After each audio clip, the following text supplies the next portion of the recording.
So today we're going to have a look at the Air Arms S510 TDR takedown rifle, which is in this very discreet injection molded plastic security case.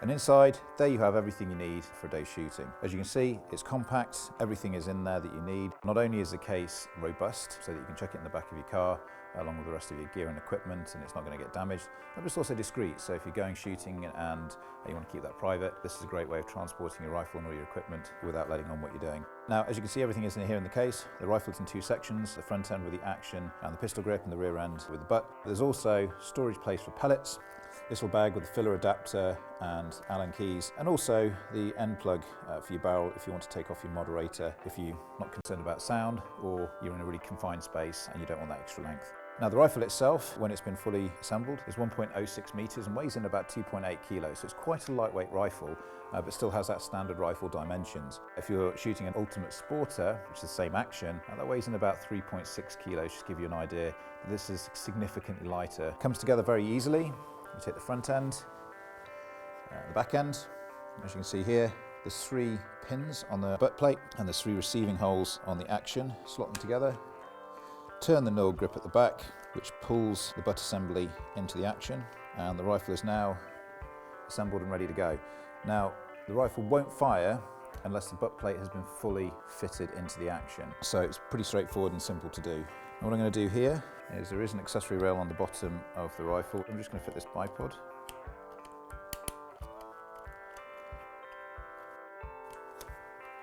And there we have it. Nice, compact and lightweight. It's a great rifle for all hunting scenarios in standard version, sub 12 foot-pound version. There's 40 shots in both 177 and 2.2. If you go to higher power version, which is 20 foot-pounds in 177 and 29 foot-pounds in 2.2, then the shot capacity comes down to 15, which actually for a day's rabbit shooting is probably about right. But for most of us, 40 shots is a pretty good day out in the field. Now, looking at the features and functionality, starting from the back, is an adjustable butt pad. I'm a great believer in getting a rifle to fit you as closely as possible and using every plane of adjustment to your advantage. The quicker and more intuitively the rifle comes to the shoulder, the more likely it is your eye is going to be aligned behind the scope and you can acquire that target in the sight picture much easily.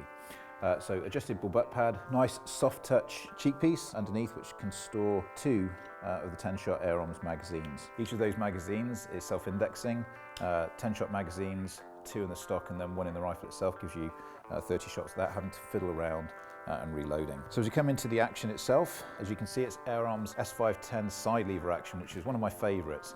It's fast indexing, it's very positive. You can feel the lever in the dark, so even if you're in a barn or you're hunting with night vision, then it's very intuitive to be able to use. It's also very fast cycling. I've never had any misfeeds with an Air Arms magazine or side lever action before, so it's one of my preferred types of action for hunting. And on top of this, we have an 11mm dovetail scope rail. To that, I've fitted a Hawke Air Max 4-12x40 adjustable objective scope, which I think is the ideal scope for this package. The right level of magnification. It's also got a TMX reticle, which allows me to pinpoint my aim points and my hold off points. Underneath that, we have a walnut stock. Now, this has a pistol grip, which I'm a pretty big fan of. It allows you a lot of versatility in terms of how you grab the rifle, in terms of how you hold the rifle. Your hand position can change. You're not locked in by a thumb hole or by an over-target style stock. I think the more variation you have on grip and the more closely fitting your butt, the better and more instinctively you'll shoot. So as you move forward from there, we have a fully adjustable match-grade trigger with a built-in safety.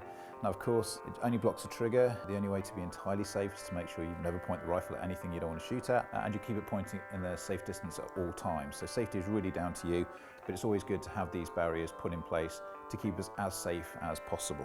We've already seen the accessory rail in the fore end, which you can fit a stud, all manner of different accessories. Here, I tend to use a bipod for a rifle this small. Behind that, we have a built-in manometer to let you know just how much air you have left in the cylinder. Moving forward, there's a 395mm Lothar Walther match-grade barrel. One of the things that Air Arms always do is put really good quality barrels on their rifles. Not only is the action consistent, but also the barrel will put the pellet where you want it. So it's absolutely vital to make sure that no expense is spared there. That barrel is shrouded, which I think gives it a really nice touch, nice feel, that really solid, rugged look about it. And then the Air Arms silencer on the end there. Now, this can be removed, as we've said before, and replaced with a plug at the end, but this really does bring the sound down to almost inaudible levels. So there you have it.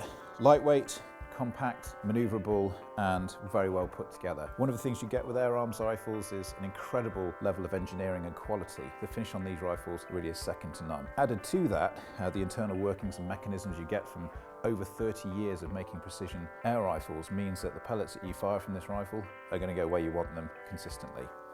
So with that in mind, we're going to take this bad boy out and have a look at how she performs on the range. So here we are at the range again with the Air Arms S510 TDR.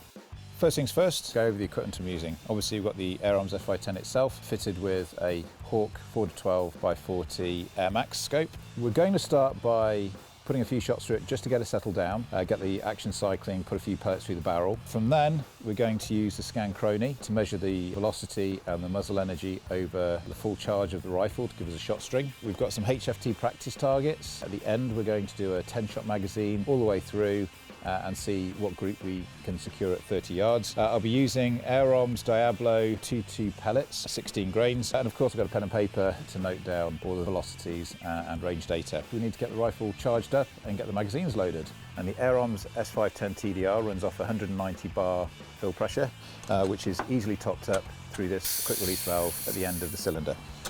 Loading the magazines on the Air Arms S510 TDR is very straightforward. It uses a standard 10-shot rotary indexing magazine that's familiar to all Air Arms users. You open up this cocking lever, pull out the magazine, drop in the pellets and rotate the cylinder. Simply slide the magazine back into the action, throw the cocking lever forward. The rifle is now loaded and ready to fire.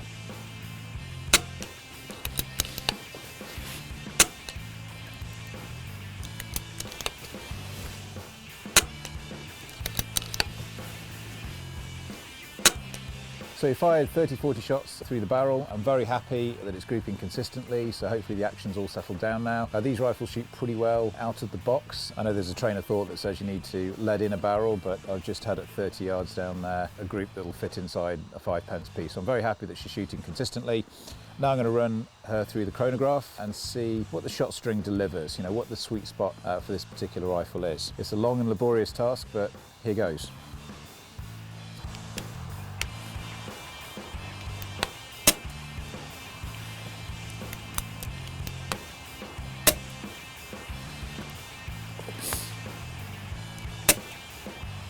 So I have to say that was pretty remarkable. Air Arms claim 40 shots per charge, but I've just run a 100-shot string through the TDR, firing off 3 shots just to get the barrel settled down, get the hammer active. Shot number 1 was 552 feet per second, and shot number 80 was 550 feet per second. Now the variance across all 80 shots is 17 feet per second, so the highest I only had one at 567. That's a 2.9% variance across 80 shots. Within that, as you'll see from the graph, there are little sweet spots here and there. So for the first 30 shots, it was around 555 to 557. The next 30 shots in the early 560s, late 550s. But overall, I think Air Arms have pretty much undersold themselves here. I'm not suggesting that you need to use all 80 shots, but it's great to know that if you do have a full day out in the field, that you can expect to have more than the 40 shots that have been laid out by the manufacturer. I'm not entirely sure why it's so different, but it's a great thing to have in your arsenal. So now that we know we've got plenty of capacity and there's good shot-to-shot consistency within that capacity, now let's see how it actually performs out there on the range and see if we can get some nice tight groups out at 30 meters. So I've a couple of magazines loaded and I'm going to do 4 10-shot groups. Now there's a little bit of breeze in the air, but these are pretty average wind conditions, I'd say, for hunting in the field. So it'll give you an idea as to not only the consistency of group, but also how the pellets handle the wind.